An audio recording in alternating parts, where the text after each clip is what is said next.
be discussed during the conference, topping the list of which is the effort exerted to reduce emissions and coping with the negative repercussions of the climate change.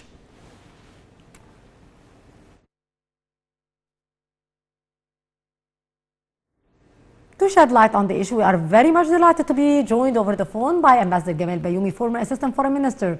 Ambassador Bayoumi, good afternoon to you. Good afternoon. How are you? How are you, sir? Sir, how would you describe the preparations for the COP27 by Cairo?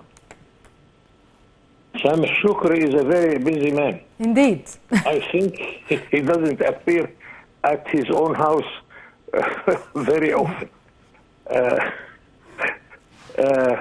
This is a very active diplomacy. Indeed. And I think he is doing his job.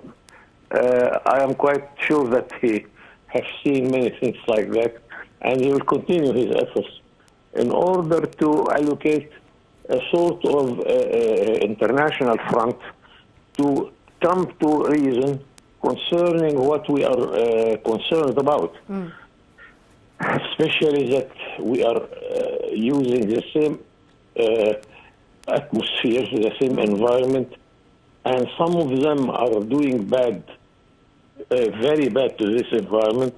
Some of us are complaining about it and cannot do much about it, especially in Africa and some developing countries. We do not have enough finance to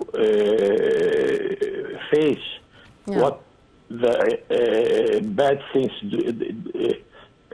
in our environment are there, while we cannot do much. If you do your homework, if you do your duty, it's not enough, because you have to convince the whole world, especially the highly industrialized countries in the America, in China, India, some places in Europe also. All of them are producing highly polluted products, and we are the victims of this. How we can come to reason, all of us, in order to create an international position where we can act together for the benefit of our environment and our weather. So this is not an easy task, but I'm sure that our diplomacy has all the reasons, and if we cannot succeed in this, nobody can succeed. Yeah. But let us wait and see, and I'm quite sure that we shall see a relatively very good conference in the coming November in Sharm el-Sheikh, because it is our job. We always do it quite correct. Yes, indeed. Sir, the preparatory meetings for the United Nations Climate Conference of the parties COP27 is being held in Congo. How would you list here the challenges facing Africa in putting forward its financial needs for climate change action?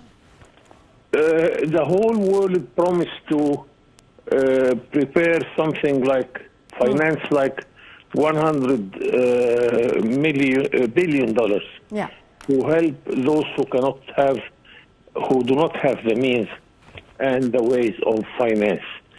But in my humble experience, I am afraid that not all the promises are taking place. But let us try to convince those who are polluting our environment that it is their duty to compensate the whole world about this. Also to do less bad to the environment. Yes. It is a matter that the chemical industries, the cement industry, the fertilizer industry, all of these industries are doing bad to our environment. And in order to make your job, you have to face some extra financial cost. So it is another challenge, and we are up to it. Yes. Sir, since the meetings are currently being held in Gabon, how is the African coordination important ahead of the event? It's not the African only, it is the whole developing countries We have a big front of the group of 77. By the way, it's named 77, but the number is 139 countries. It's the biggest group in the whole world. All of them are suffering from this. Also, we have the Arab group, we have the African group, and we are in a good position with our friends in Europe. We have sort of commissions, joint commission between Egypt and Europe. We have 8 commissions, by the way. One of them is dealing with the environment and these problems.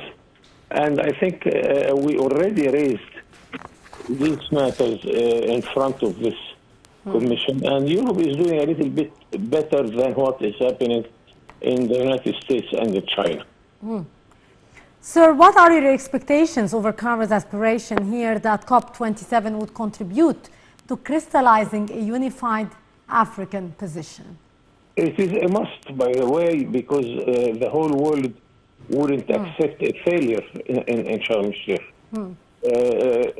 We have to reach a sort of common understanding what we should do in order to make our life more bearable. The question to bring it in an easy way to our audience is that we want to make the temperature of our Earth a little bit less by, let us say, 1 or 2 degrees.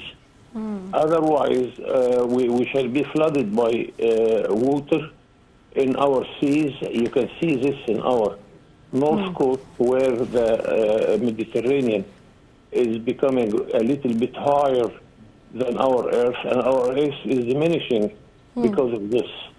All the countries of the Mediterranean are suffering from this, and here we are allocating all our efforts in order to get rid of this challenge. Sir, Cairo has been calling for equitable climate action.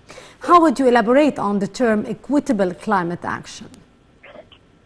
It is an expression. It means that something which we can do, something we can live with, and something which the whole world can agree upon. Yes, indeed. If we do that, I think we are coming near our task, and we are implementing whatever it should be. And the slogan is nice because it attracts sort of support from the mass media, from the people all over the world, until we reach our goal. Yes. Sir, since Africa contributes least to the climate change, while it suffers most, how can such climate injustice be addressed particularly? This is the whole idea, that Africa is suffering all the time. Africa is the largest group in the whole world. It is paying money to the developed world much more than it receives, because it pays its invoice of imports. It pays its debts, but it doesn't receive enough investment or enough for its exports. Same thing about environment. We do not do bad as others to the environment, and we are using the same environment of the whole world, where others are doing bad to this. So we are the victims of the wrongdoing of others. But cooperation is the word. Confrontation is not accepted in this matter. Yes, indeed. Ambassador Gamal Bayoumi, former Assistant Foreign Minister, always a pleasure to listen to your precious input, sir. Thank you very much. Our dear viewers, the 8th edition of the Africa Women Innovation and Entrepreneurship Forum Conference and Awards was held in Egypt recently, tackling women empowerment and economic integration. It is a hybrid event in person and in Cairo online, with an easy-to-access virtual platform for speakers, delegates, and virtual exhibitors to participate. The 8th edition of the Africa Women Innovation and Entrepreneurship Forum was held this year under the theme, Advancing Africa Through Gender Integration. The two-day AWIEF 2022 included a dedicated on-site exhibition called The